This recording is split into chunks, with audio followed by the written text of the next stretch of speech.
জঙ্গলের রাজা সিংহ কেন গর্জন করে? তখন সে শুধু শক্তি দেখায় না, সে আল্লাহর কাছ থেকেও কিছু চায়। এই গর্জনের মধ্যেও লুকিয়ে আছে এক আশ্চর্য রহস্য। ইসলামিক বর্ণনায় বলা হয়েছে, আল্লাহ তাআলা পৃথিবীর প্রতিটি প্রাণীকে একটি উদ্দেশ্য নিয়ে সৃষ্টি করেছেন। সিংহও সেই উদ্দেশ্যেরই একটি অংশ। সিংহ যখন গর্জন করে তখন সে নিজের ভাষায় আল্লাহর কাছে রিজিক চায়। যেমন করে মানুষ হাত তুলে দোয়া করে, তেমনি প্রাণীরাও তাদের নিজের মতো করে রবের কাছে প্রার্থনা করে। সিংহকে হিংস্র করে সৃষ্টি করার মধ্যেও আছে আল্লাহর হিকমত। আল্লাহ পৃথিবীর ভারসাম্য রক্ষা করার জন্য কিছু প্রাণীকে শিকারী, আবার কিছু প্রাণীকে শিকার হিসেবে সৃষ্টি করেছেন।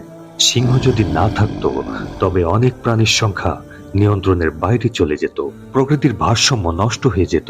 সূরা আল আম্বিয়ার 16 নম্বর আয়াতে আল্লাহ তাআলা বলেন, আমি কোনো কিছুই উদ্দেশ্যহীনভাবে সৃষ্টি করিনি। এই আয়াত আমাদের শেখায় আল্লাহর প্রতিটি সৃষ্টি, এমনকি সিংহের মতো হিংস্র প্রাণীর মধ্যেও আছে আল্লাহর নিখুঁত পরিকল্পনা। তাই যখন সিংহের গর্জন শুনবেন, মনে রাখবেন সে শুধু ভয় দেখাচ্ছে না, সে তার রবের কাছে রিজিক চাইছে। আর সে হিংস্র হলেও আল্লাহর এক নিখুঁত সৃষ্টি, প্রকৃতির ভারসাম্যের রক্ষক। আল্লাহর প্রতিটি সৃষ্টির পেছনে আছে হিকমত। চিন্তা করুন, শিখুন, আর আল্লাহর প্রতি কৃতজ্ঞ থাকুন। ভিডিওটি ভালো লাগলে লাইক দিন, শেয়ার করুন, আর নতুন নতুন তথ্য পেতে আমাদের চ্যানেলটি সাবস্ক্রাইব করতে ভুলবেন না।